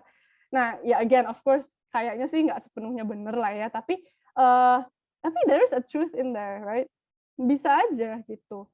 Nah, jadi ya ini, the survival of the species, maksudnya adalah to keep the human race going. Nah, we don't know why, okay? We don't know why kita terwarisi oleh semua mind and body seperti ini yang mendorong kita untuk pokoknya species kita harus survive. Maybe it relates with our hunter gatherer days gitu, mungkin kita defend our territory kan, in order to defend our territory mungkin kita harus punya anak supaya clan kita banyak orang, karena semakin banyak orang semakin nggak bisa diserang, atau kalaupun diserang kita punya higher chance untuk menang, misalnya seperti itu kan. I mean ya, tapi faktanya adalah kita mewarisi itu, and here it is now, right? Dan kita harus terima gitu, dan kita sadari memang ini ada, energi ini ada. Nah, jadi ini tadi ya, jadi sexual energy ini is not to be treated lightly. And kita mau sebut apa aja, however we want to call it, it is the force that impels us, that urges us from within to continue into the future for successive generations. Nah, if used unwisely, it can be dangerous to ourselves and others. So be aware of it and handle it with love and care and respect. Nah, sekarang mungkin teman-teman bertanya, tapi kita pikir nggak semua orang yang have sex mau punya anak? Ya betul, betul. Tapi kalau kita lihat dari sisi evolutionary dan sisi biologis, kenapa kita bisa punya itu bermanifestasi di tubuh kita? Sebenarnya sexual energy itu kan fungsinya memang untuk procreation kan. Maksudnya hanya karena akal manusia aja, di akal-akalnya contraception, dan ada cara-cara tertentu supaya, ya kalau istilah aku tuh supaya, ya frankly speaking, intinya kan supaya liquid nggak ketemu liquid gitulah, ya kan? Sebenarnya itu kan yang akal-akalnya manusia, supaya sperm nggak ketemu sama sel telur begitu kan? Kalau bahasa simpelnya ya seperti itulah. Jadi kan, tapi kalau kita melihat sisi luas begitu ya, ya sebenarnya seks itu fungsinya untuk reproduksi. Maka itu kalau kita menggunakan energi ini unmindfully, ini tiba-tiba unwanted pregnancy apa segala macam, mau diglorifikasi atau diromantisasi atau enggak gitu kan. Pada kenyataannya pada saat itu terjadi kan banyak orang uneasy. Jadi malah menyebabkan repercussion atau efek long term yang sangat panjang, dan kayak what did I do gitu kan. Karena maksudnya manusia itu punya tendensi tuh kayak gitu, kayak ingin milih-milih, padahal it's part of the whole package. Kayak misalkan fruits, kita bikin jus, untuk bikin satu jus kita butuh misalkan 5 orange. Padahal sebenarnya nature provides us 1 orange. Tapi kita selalu aja punya akal untuk bikin apa dan mendisharmonisasi apa yang udah ada, sehingga kita squeeze out the pulp, leave out the pulp, and just take the fructose. Sehingga one glass of orange juice contains the fructose of 5 oranges. Obviously, it's just full of sugar because fructose is sugar, right? And we don't have the fiber at all. Jadi itulah yang manusia lakukan untuk maksudnya mengikuti kemauan kita, di mana sebenarnya tuh nggak selalu itu beneficial for us. Nah, jadi tapi bukan maksudnya kalau having sex harus selalu punya anak, bukan gitu juga. Tapi maksudnya kita harus sadar bahwa sebenarnya fungsi utamanya itu. Jadi kalau misalkan intinya we have to use it mindfully. Kalau kita nggak bisa terima the highest consequence gitu, which is precisely what it's made for. Jadi itu bisa bring disaster if we don't use it mindfully itu. Nah, ini aku ambil dari Plum Village ya. Ini the end sebenarnya. Jadi Bante Thich Nhat Hanh basically tentang elaborasi sila ketiga. Nah, ayo kita baca bareng-bareng. I think it's very profound, beautiful, and wah, bagus banget lah, gila sih. Setelah melihat ini, aku benar-benar paham kenapa Bante Thich Nhat Hanh itu disebut Father of Applied Buddhism. Karena it's so relevant, dan ya tanpa religious jargon, tapi ini it's all about how to be a person of integrity and a caring citizen of the world. Ayo kita baca bareng-bareng ya. Aware that sexual desire is not love, and that sexual relations motivated by craving cannot dissipate the feeling of loneliness, but will create more suffering, frustration, and isolation. Ini aku pernah baca bukunya beliau di How to Love. He calls this empty sex. Yeah, he's also very straightforward about it. He says, menurut beliau, sexual relationship itu harus datang setelah setelah spiritual, emotional, and maksudnya physical itu yang terakhir gitu. Jadi dengan basisnya ada komitmen, ada saling respect, saling sayang, mau the best for each other, baru it's wholesome. Otherwise it's just selfish desire to please yourself without caring konsekuensinya apa secara tubuh, secara batiniah juga on the other person and also on yourself most of all. Nah, ayo kita lanjut. I am determined not to engage in sexual relations without mutual understanding, love, and a deep long-term commitment made known to our family and friends. Jadi beliau meng-acknowledge bahwa ketika two people get together, sebenarnya yang ke-impact itu nggak hanya dua, tapi all their families.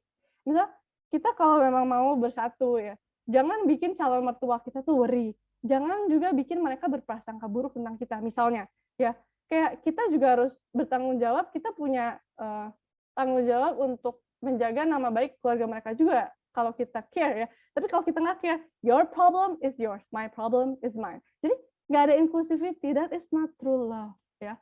Dan beliau menaruh made known to our family and friends ini benar-benar menunjukkan bahwa kesadaran tentang kita itu selalu bagian dari komunitas, like it or not. Like it or not, as soon as we are born, we are part of a community.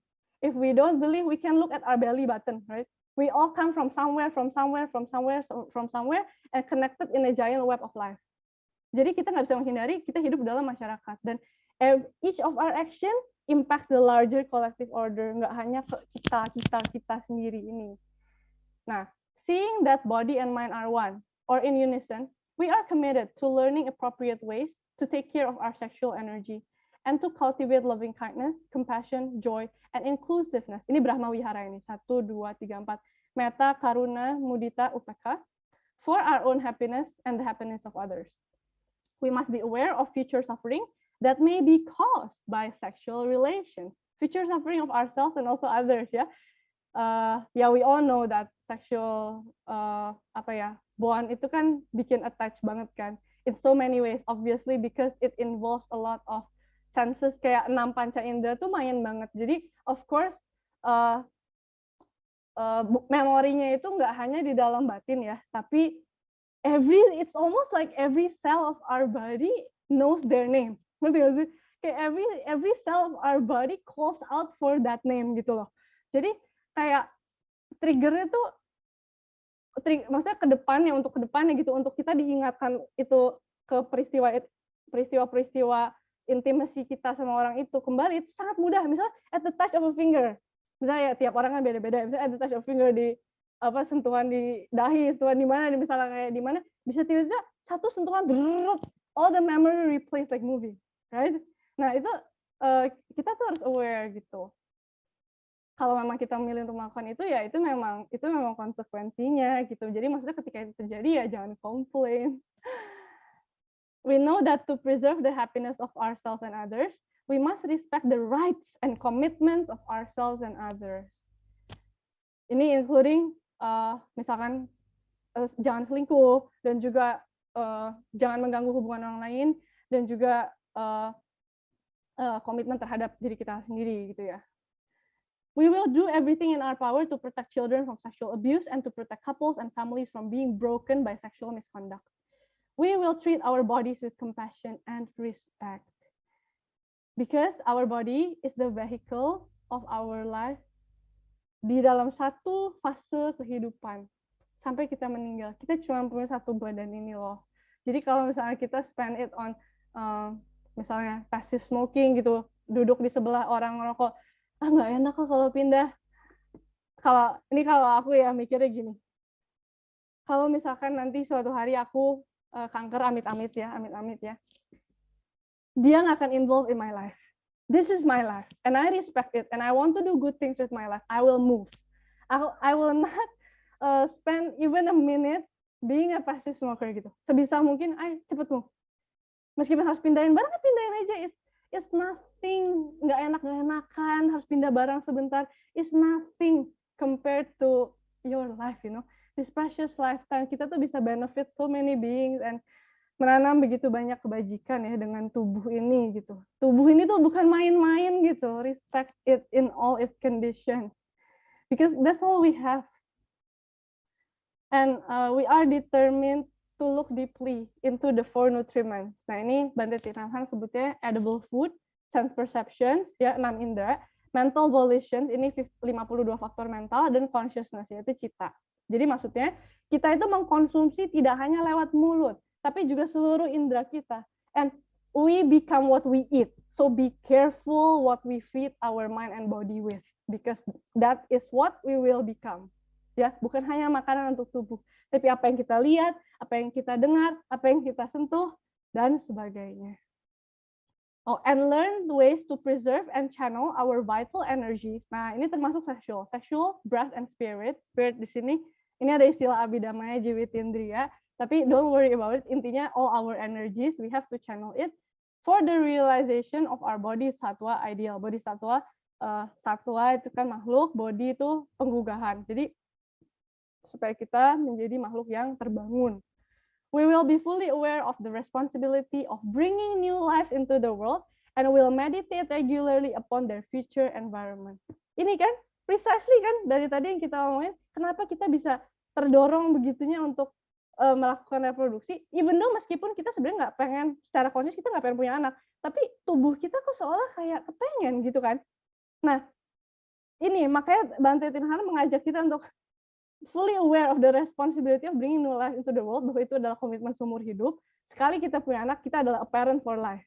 Ya, mungkin kita mau retret meditasi juga harus mikir, atau kita mau liburan harus mikir, atau gimana. Pokoknya intinya itu kan responsibility, dan semua ada plus minusnya. Gitu. Jadi maksudnya Bhante Tirthanan, pilihan apapun yang kita pilih, ya choose mindfully dan have commitment, dan jadilah orang yang bertanggung jawab. Gitu. Dan meditate regularly upon the future and their future environment. Like if you know the poverty, lack of education, dan lain-lain, itu semuanya bisa direlate ke overpopulation misalnya. Kalau kita nggak mindful, ini punya anak terus ya, kita mikir nggak sih dengan begitu banyak orang di dunia ini tuh kompetisi akan jadi semakin tight, moral pun akan deteriorate because survivalism, right? Everyone struggles just to survive. Bagaimana bisa mengembangkan moral kalau yang kita pikirkan hanya urusan mulut dan perut? Maksudnya itu juga bagian dari mindfulness ya. Family planning is part of mindfulness gitu loh. Jadi, dan juga about destroying the environment, itu of course ya, karena we are sustained by nature, we cannot separate ourselves from nature. Also misalkan with the case of overpopulation, sehingga tanaman harus GMO semuanya. Terus ya karena kan manusia makin banyak, kebutuhannya makin banyak, sementara hukum alam nggak bisa memproduksi tanaman yang bisa dimakan seperti itu misalnya. Terus misalkan apa tuh namanya, hewan-hewan yang yang mau dipotong gitu kan harus dipaksa diproduksi lebih cepat untuk fulfill our needs, fulfill our desires. Jadi katanya tuh the world can give us everything we need, but it cannot give us everything we want. Jadi maksudnya the earth cannot sustain all our greed and desire gitu loh. So be mindful gitu. Nah ini sedikit dari King Pasenadi sama Ratu Malika. Jadi mereka itu saling apa ya? Kalau zaman dulu intinya kalau misalkan seorang istri bilang nggak sayang sama suaminya tuh kayak bisa dipenggal gitu kan. Tapi waktu itu kondisinya adalah King Pasenadi udah kenal sama Sang Buddha dan belajar meditasi. Setelah itu, keluarganya King Pasenadi itu jadi kayak agak ketularan gitu ikut KPM meditasi, termasuk Queen Malika. So now they are both Vipassana practitioners, right? And then one day after their meditation, King Pasenadi nanya Queen, is there anyone that you love more than yourself? Lalu Queen Malika bilang, there is no one great king I love more than myself. Lalu dia nanya balik, how about you? Lalu, for me also Malika, there is no one I love more than myself. Nah ini pokoknya sebenarnya sukanya ada kelanjutannya sih, tapi ini excerpt aja. Lalu mereka bilang sama Sang Buddha, Sang Buddha, in our meditation kita menemukan bahwa there is no one we love more than ourselves. Lalu Sang Buddha berkata, oh sadu. Now your spiritual journey can start. Iya kan? Karena begitu kita menyadari ego kita, itulah the beginning of spiritual journey. Nah, tapi Sang Buddha juga berkata, there is surely no one found who is loved more than oneself. In the same way, others each love themselves.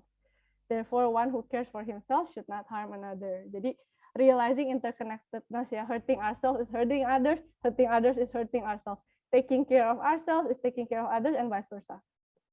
Nah, oke. Jadi, ini balik ke issue about fantasy, just a little bit, kita nggak akan go into this today. Ini Jonathan Safran Foer, one of my favorite authors juga, beliau berkata begini, they reciprocated the great and saving lie. that our love for things is greater than our love for things. So we like desiring things. Yeah, we don't really love the thing itself. Oftentimes, we just love wanting things. Willfully playing the parts they wrote for themselves. Willfully creating and believing fictions necessary for life. Kita merasa ini jalan satu-satunya. Kalau mau bahagia harus punya istri, harus punya suami, harus punya anak. Udah gitu anaknya harus gini, udah gitu harus begini, udah gitu harus begini. Harus kita tuh syarat kebahagiaan kita tuh terlalu rumit.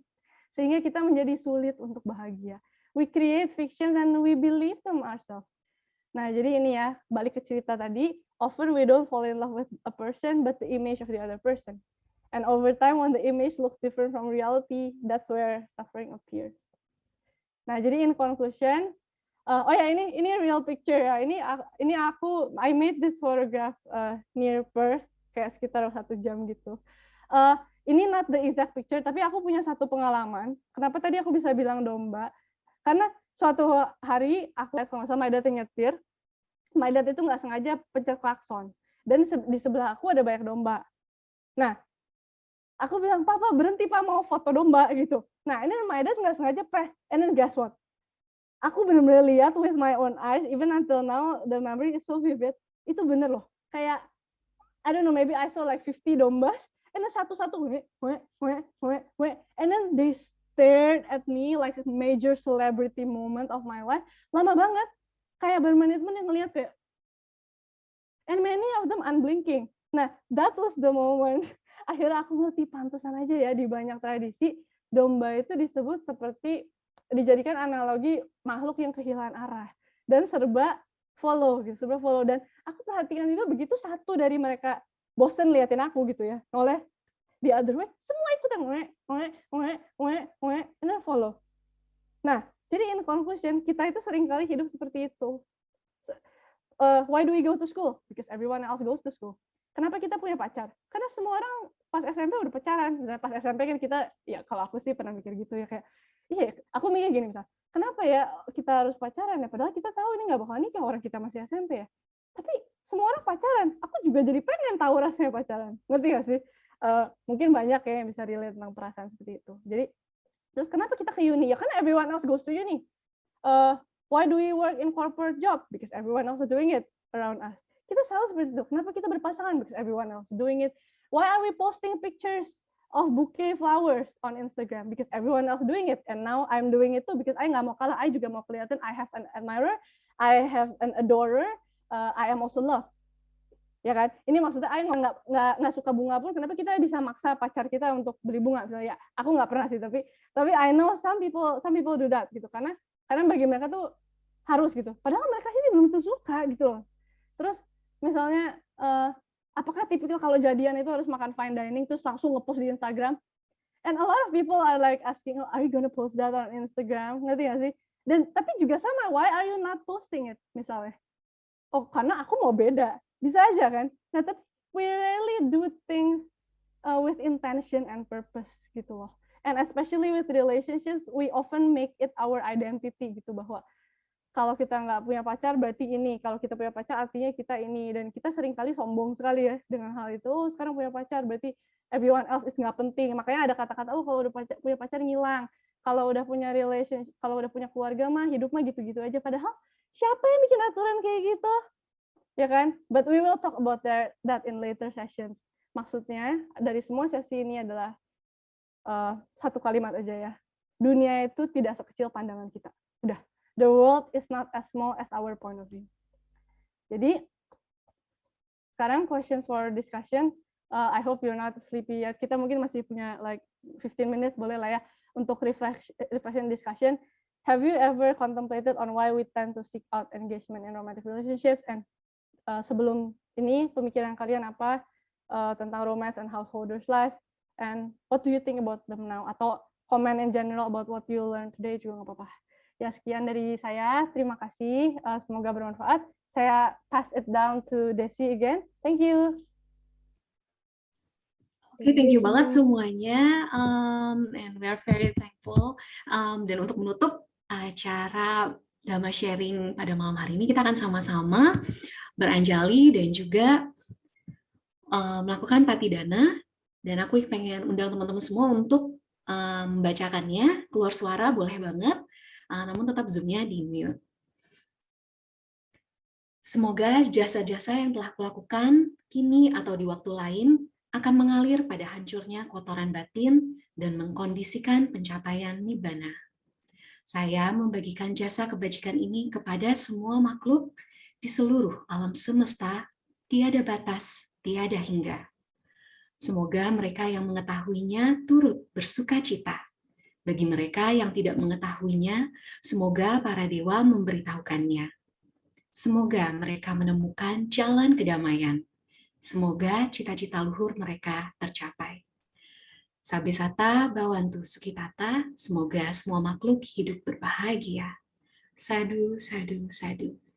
Terima kasih teman-teman semua, semoga LB Dhamma sharing hari ini bermanfaat dan juga tentunya untuk kemajuan kita dan juga kita bisa mengembangkan cinta kasih itu tidak hanya memikirkan kayak craving-nya atau attachment-nya gitu ya, kayak we need the other person to fulfill all our needs gitu. Tapi lebih gimana kita bisa menjadi cinta kasih itu sendiri sehingga nanti terpancar dari setiap pikiran kita, ucapan, dan juga tindakan. Have a good night everyone. Kita ketemu lagi ya di sesi LB Meditation dan LB Fun bulan ini yang harusnya minggu depan. Jadi please stay tune, follow juga IG dari Born Community @born_community. Dan yang mau info lebih lanjut, feel free to contact us gitu ya. Japri apa aja boleh lewat DM atau kontak Kalisa atau Desi, boleh banget. Thank you banget semua yang udah hadir.